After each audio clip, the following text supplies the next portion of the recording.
If you like the video that you just seen, it's probably because I used sound design. Today we're gonna talk all about it and how I achieved the sound design in this video.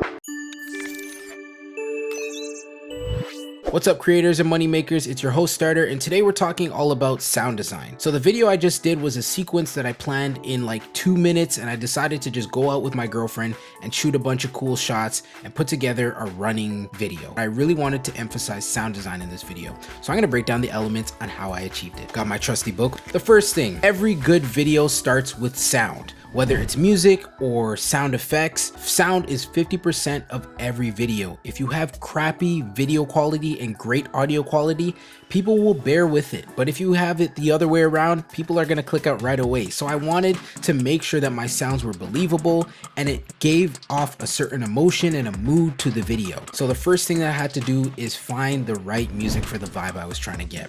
I went over to Pixabay that has a free music, imaging, and video library of all kinds of stock assets that I can use or you can use as well. I searched for action music and I was able to come across this song. I don't remember the name of it, so maybe I'll just put it right here. Pixabay saved my life on finding the right music for it, and now it was time to go in and put together the sequence. When you're making your videos, always cut to the beat of the song or to the rhythm of the song. Do not make your cuts and then slap on audio as a secondary thing, because it just doesn't come out looking good, or doesn't come out sounding good, or both. Put your audio first and then put your clips. So after I had my music laid in, I then cut up the scenes the way I liked it, and it was time to get into one of my favorite parts, the sound design. The first thing is the video opens up with a drone shot of the area. I got this stock footage off of Canva, and it just sort of served as an establishing shot for the area. If you listen closely, you can hear birds in the background. I wanted to do that to basically sell the fact that it's in the air and there's birds around. So that was the first piece of sound design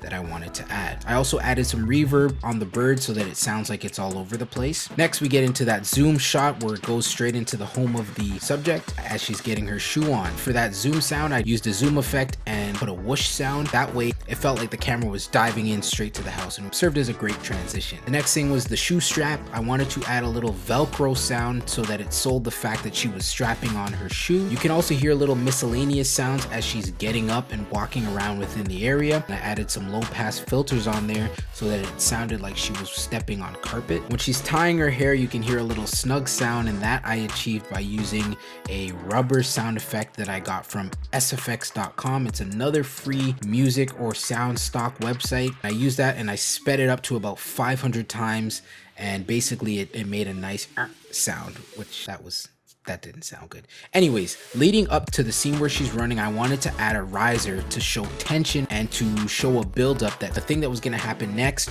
was of importance. So I added a riser in there, and I just lowered it down ever so slightly so that it seeps in. When we get to the running scene, I added a boom kind of a sound effect that you can hear. And basically what I wanted with that is to sell the fact that something of intensity is happening. As she's running, I went in and threw in some footstep sounds, and I tried to match it exactly to the rhythm of her running. Now that's one thing you always want to do when it comes to sound design, is try and get it perfectly on time when it comes to any sounds that you're using. If it's not on time, it'll just throw it all off. Just like anybody that's running, with running comes breathing. So I added some breathing sound effects that I downloaded royalty free off of YouTube, and I sped them up throughout the video and slowed them down throughout the video depending on what the scene caused for. A couple different parts you'll hear panning if you listened in headphones, especially the part where she's running across the sidewalk when it's the wide shot. I wanted to add a pan going from your left ear because she was coming from the left to right. After that wide shot, it whooshes over to the sidewalk tight shot. Basically, I added a little gravel sound effect to make it seem like she's running past the camera, and I wanted to add again footsteps that are a little louder so it feels like it's right by the camera. And then we do a cool little whoosh sound and it transitions to the grass part. That is one of my favorite shots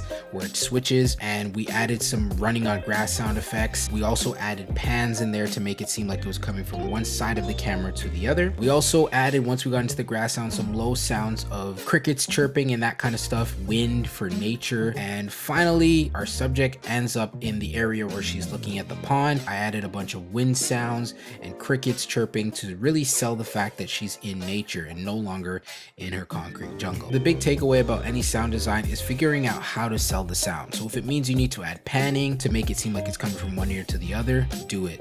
Add some reverb to make it feel fuller and and sort of less focus in your film, just to add ambience. Also use whooshes for transitions and things like that. It helps sell it. And use risers to add tension, or you can use it comically as well, depending on the type of risers you use. Check out the video again. I'm gonna run it back so you can see exactly everything I was talking about. If you want to learn more about content creation entrepreneurship, check out one of these videos.